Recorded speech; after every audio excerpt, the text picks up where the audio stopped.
Hello बच्चों, आज हम लोग चलेंगे अपने क्वेश्चन नंबर 12 तक। हम लोगों ने पिछली क्लासों में क्वेश्चन को कर लिया था। आज हम लोग चलेंगे क्वेश्चन नंबर 12 के बाद आज 13 से स्टार्ट करेंगे और देखेंगे और समझेंगे कि आप लोगों को अब अगले क्वेश्चन को कैसे आप लोग को हल करना है। आप लोगों ने पिछली क्लासों में देखा होगा कि हमने पूरा फार्मूला कंप्लीट कर लिया था। आज हम लोग चलेंगे उसी तरह फार्मूले का यूज करते हुए आप लोग का क्वेश्चन नंबर 13 के ऊपर। तो चलिए क्वेश्चन को लगाते हैं और देखते हैं कि कैसे कैसे क्वेश्चन इसमें दिए गए हैं। तो आइए देखते हैं। क्वेश्चन नंबर 13 में आप लोग को दिया हुआ है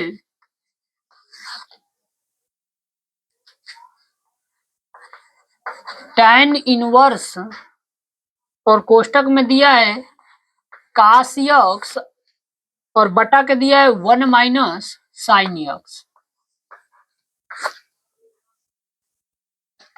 बोला है कि इसको हल करके चेक करना है कि इसका आंसर जो होगा वो कितना होगा। तो याद रखिएगा ये tan इनवर्स में है। जब आप लोग का tan इनवर्स में रहेगा तो याद रखिएगा इसको भी आप लोग को tan में पहले बदलना होगा। तो आप लोग को दिख रहा होगा कि ऊपर cos x दिया है, नीचे 1 माइनस sin x दिया। सबका फार्मूला आप लोग को 11th क्लास में पढ़ के आए, वो कितना होता है आप लोग। तो cos x का आप लोग को फार्मूला लिखना है जब, तो आप लोग फार्मूला पढ़ के आए हैं cos 2x बराबर 2 cos स्क्वायर x माइनस 1 का। ये आप लोग फार्मूला पढ़े होंगे। तो याद रखिएगा जब इसमें से 2 को आप लोग हटाएंगे तो इसके कोण में लग जाएगा, यानी ये हो जाएगा cos x बराबर, ये हो जाएगा 2 cos स्क्वायर x बाई 2 और ये हो जाएगा माइनस 1। यानी कि आप लोग का cos 2x से आप लोग फार्मूला निकाल सकते हैं। फार्मूला होगा 2 cos square x by 2 minus 1 हो जाएगा। इसके बाद आप लोग को यहाँ 1 दिया है, याद रखिएगा यहाँ एंगल हाफ किया गया है। तो 1 वाला फार्मूला भी एंगल हाफ करके आप लोग लगाइएगा, यानी कि हो जाएगा cos square x plus sin square x बराबर, सभी लोगों को मालूम है कि 1 के बराबर होता है आप लोगों का। तो हम लोग कर सकते हैं इसके बटा में 2 कर दें और इसके बटा में 2 कर दें। याद रखिएगा जब आप लोग का ये कोण बराबर रहता है और साइन स्क्वायर और cos स्क्वायर दिया रहता है तो उसका मान जो होता है 1 के बराबर होता है। इसके बाद साइन x बराबर फार्मूला चाहिए आप लोगों को। तो साइन 2x बराबर आप लोग जानते हैं कि 2 sine x into cos x होता है फार्मूला। तो आप लोग को साइन x बराबर निकालना रहेगा।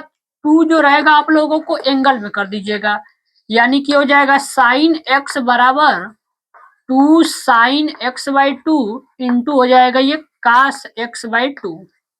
यानी हम लोगों ने इन सारे फार्मूलों को लिख लिया, अब उसका यूज करेंगे इसमें। तो रख देते हैं इसमें मान, ये हो जाएगा tan इनवर्स cos x बराबर, तो ये cos x बराबर ये पूरा रख देंगे फार्मूला।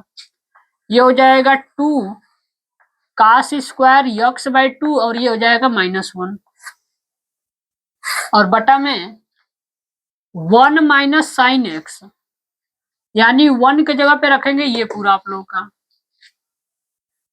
ये हो जाएगा cos square x by 2 plus sine square x by 2 और ये माइनस हो जाएगा।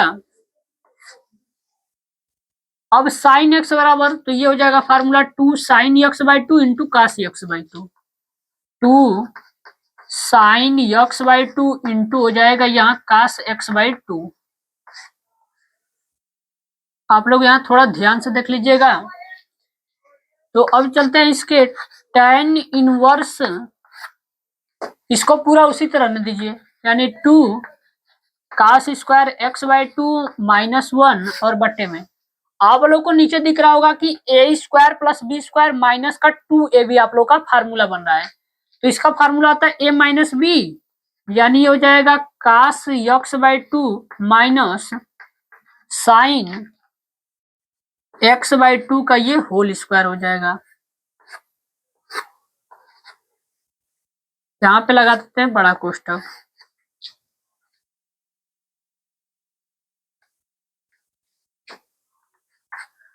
यहाँ हो जाएगा आप लोग का tan इनवर्स, और ये हो जाएगा आप लोग का 2 cos स्क्वायर x/2 -1 और बटे में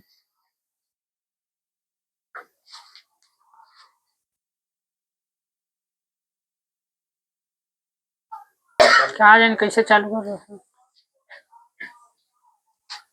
अब इसमें हम लोग देख रहे थे कि यहाँ पे आप लोग का था 2 cos स्क्वायर x/2 -1, इसको लेने पे यहाँ कोई फार्मूला नहीं बन रहा है, तो इसमें करेंगे क्या, एक cos 2x का दूसरा फार्मूला अप्लाई करना पड़ेगा। तो आइए समझते हैं। आप लोगों को मालूम होगा कि cos 2x का आप लोग के पास 4 फार्मूले हैं, तो नीचे जो बन रहा है उस तरह का हम लोग को फार्मूला चाहिए। तो इसमें करेंगे क्या, हम लोग यहाँ लिख देते हैं कि cos 2x बराबर एक और फार्मूला होता है आप लोगों का, वो होता है cos स्क्वायर x माइनस होता है sin स्क्वायर x के बराबर। तो यहाँ से cos x का मान निकालना है, 2 को उसके बटे में कर दीजिए कोण में, यानी कि हो जाएगा cos x बराबर हो जाएगा आप लोगों का cos स्क्वायर x/2 और माइनस हो जाएगा ये sin स्क्वायर x/2। अब इसमें आप लोग देखिएगा कि cos x बराबर ये फार्मूला रखेंगे तब मान आएगा, क्योंकि नीचे जो आप लोग का बन रहा है वो इसी फॉर्मेट का बन रहा है, इस तरह का रखेंगे मान तब हम लोग हल कर पाएंगे इसको। तो यहाँ पूरा आप लोग को चेंज करना पड़ेगा, तो इसको बदल देते हैं। cos x बराबर ये फार्मूला रखेंगे हम लोग, हो जाएगा ये cos square x/2 minus sin square x/2। यहाँ बदल दिए, यहाँ बदल देते हैं, यहाँ रखेंगे तो ये हो जाएगा cos स्क्वायर x/2 माइनस हो जाएगा ये sin स्क्वायर x/2। अब आप लोग को यहाँ दिख रहा होगा कि a square minus b square का फार्मूला बन रहा है। तो a square minus b square का फार्मूला आप लोग जानते हैं कि होता है a, एक कोष्टक में a प्लस बी और एक कोष्टक में a माइनस बी, तो रख देते हैं इसमें मान। तो ये हो जाएगा आप लोग का cos x/2 minus sin x/2, एक कोष्टक में हो गया। अगला कोष्टक में रख देते हैं cos x/2 और ये हो जाएगा प्लस sin x/2। नीचे ये 2 बार दिया है तो इसको 2 बार लिख देंगे, तो ये हो जाएगा cos x/2 minus sin x/2। इसके बाद ये एक बार और लिख देते हैं, ये हो जाएगा cos x/2 और माइनस sin x/2।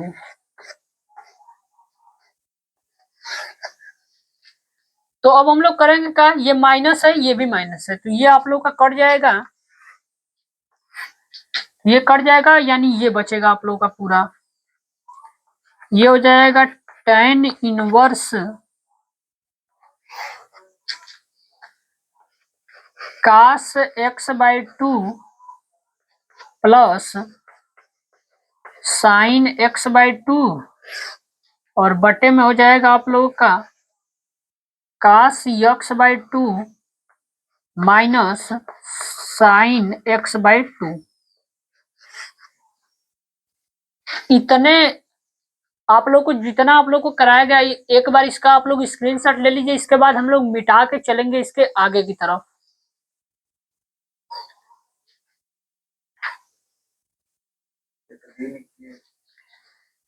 तो आइए चलते हैं इसमें आगे की तरफ। आप लोगों ने यहाँ पे देख रहे होंगे आप लोग के tan इनवर्स दिया है, इसको कैसे भी करके आप लोग को tan में करना पड़ेगा कन्वर्ट।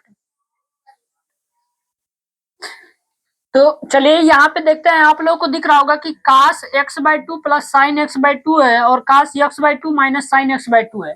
तो इसको हम लोग करेंगे क्या, सबसे पहले इसको tan में कन्वर्ट करना होगा, तभी आप लोग का tan इनवर्स और tan थीटा जब होता है तो आप लोग का थीटा आंसर होता है। तो चलिए इसको चेंज करते हैं। इसको बदलने के लिए सबसे पहले आप लोग को अंश और हर में भाग देना पड़ेगा।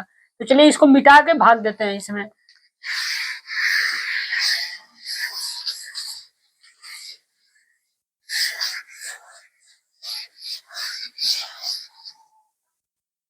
यहाँ लिखेंगे अंश व हर में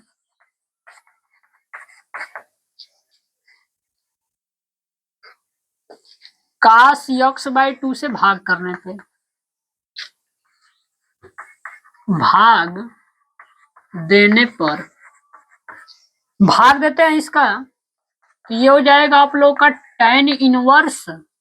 अब यहाँ याद रखिएगा cos x/2 और भाग देंगे cos x/2, तो आप लोग का जो आंसर होगा भाग देने पे ये पूरा आप लोग का 1 बन जाएगा। इसके बाद ये प्लस हो जाएगा। इसके बाद इसमें भाग देंगे आप लोग, तो sin x/2 और cos x/2 ये हो जाएगा आप लोग का tan x/2। फिर बटा में कर देंगे, यहाँ cos x/2 और cos x/2 भाग करेंगे तो ये 1 हो जाएगा माइनस, और यहाँ करेंगे तो आप लोग का ये हो जाएगा tan x/2। अब यहाँ करेंगे का हम लोग, ये हो जाएगा tan इनवर्स,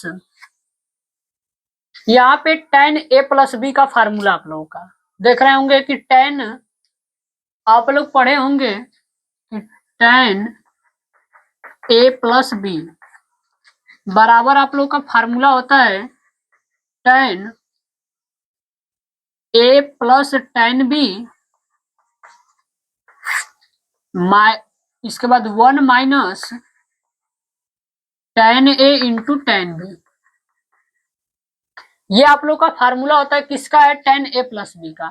तो हम लोग वही काम करेंगे यहाँ पे, tan a और tan b आप लोग को ऊपर दिया हुआ है, नीचे यहाँ 1 है तो यहाँ 1 दिख रहा होगा, इसको बनाते हैं 1 प्लस हो जाएगा आप लोग का tan, ये हो जाएगा x/2, फिर बटा में कर देंगे, यहाँ 1 को रहने देते हैं माइनस, यहाँ होता है tan a, तो tan a 1 को क्या लिख सकते हैं आप लोग tan में, तो आप लोग को मालूम है कि tan π/4 हो जाएगा, यानी 1 के जगह पे हम लोग यहाँ लिख सकते हैं आप लोग का tan π/4।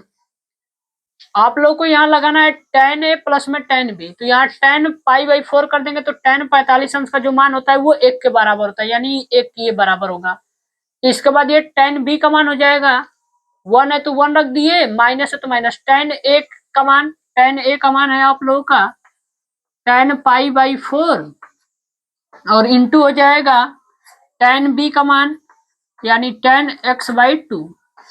ये पूरा चीज दिया है तो फार्मूला ये होगा आप लोगों का, इसका फार्मूला हो जाएगा tan इनवर्स, यानी हो जाएगा tan a प्लस बी का, यानी कि ये हो जाएगा π/4 और प्लस हो जाएगा x/2। अब आप लोग का tan इनवर्स और tan थीटा दिया है, तो जानते हैं आप लोग कि ये दोनों हट जाएगा, आंसर का हो जाएगा इसका तो π/4 प्लस x/2, ये आप लोग का आंसर हो जाएगा। और आप लोग इस क्वेश्चन को 2 बार देख लीजिएगा तब पूरा आप लोग को समझ में आएगा, क्योंकि ये क्वेश्चन जो है आप लोग का वो थोड़ा सा लॉन्ग हो गया। एक बात का इसमें याद रखिएगा फार्मूले के तौर पे, इसको आप लोग कहीं पे नोट कर लीजिएगा कि जब भी आप लोगों का 1 प्लस tan x आ जाए और बटा में 1 माइनस tan x आ जाए, तो इसका फार्मूला आप लोग याद रखिएगा हमेशा tan π/4 माइनस x होगा प्लस x। इस फार्मूले को याद कर लेंगे, यानी जब भी ये आप लोग को दिया रहेगा तो वहां पे आप लोग डायरेक्ट यूज कर लीजिएगा tan π/4 प्लस x। अब ये कैसे है तो यहाँ आप लोग समझ सकते हैं, याद रखिएगा यहाँ एंगल x रहेगा तो यहाँ x करिएगा, x/2 होगा तो x/2 कर देंगे। इस फार्मूले को आप लोग जरूर याद करिएगा, अभी आगे क्वेश्चनों में इसका यूज है। तो आज हम लोग अपने वीडियो लेक्चर को यही समाप्त करते हैं, मिलते हैं नेक्स्ट वीडियो में।